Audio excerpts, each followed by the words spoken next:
অর্থ মন্ত্রণালয়ের জারি করা সর্বজনীন পেনশনের প্রত্যয় স্কিমের প্রজ্ঞাপন প্রত্যাহারের দাবিতে কর্মবিরতি ও অবস্থান কর্মসূচি পালন করছে কুমিল্লা বিশ্ববিদ্যালয়ের শিক্ষকরা। বুধবার দুপুরে 12টার দিকে তৃতীয় দিনের মতো বিশ্ববিদ্যালয়ের প্রশাসনিক ভবনের সামনে এই অবস্থান কর্মসূচি পালন করেন তারা। অবস্থান কর্মসূচিতে শিক্ষকরা বলেন, তারা বাংলাদেশ শিক্ষক সমিতি ফেডারেশনের সিদ্ধান্তের সাথে একমত এবং তারা চান এই স্কিম বাতিল করা হোক।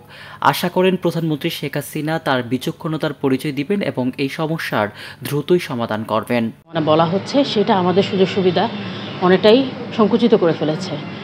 আমরা যে জায়গায় জাতি গঠনের উদ্দেশ্যে শিক্ষকরা সর্বাঙ্গীনভাবে কাজ করে যাচ্ছে, সেই জায়গাতে যদি আমরা আমাদের সুযোগ সুবিধাগুলো এক্সিস্টিংগুলো যদি কমে আসে, তাহলে সেটা আমাদের ফিউচারের জন্য বা আমাদের জীবন ধারণের জন্য যুক্তিসঙ্গত বলে আমরা মনে করি না। সেই জন্য আমরা এই কর্মসূচিতে আছি।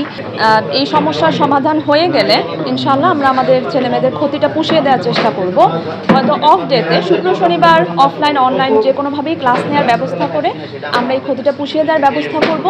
এবং একটা দিক থেকে বলতে গেলে আমরা ওদের কথাও ভাবছি, কারণ এই সুযোগ সুবিধাগুলো সংকুচিত করা হলে ভবিষ্যতে আমাদের খুব মেধাবী ছেলেমেয়েরা আসলে শিক্ষকতা আসতে চাইবে না।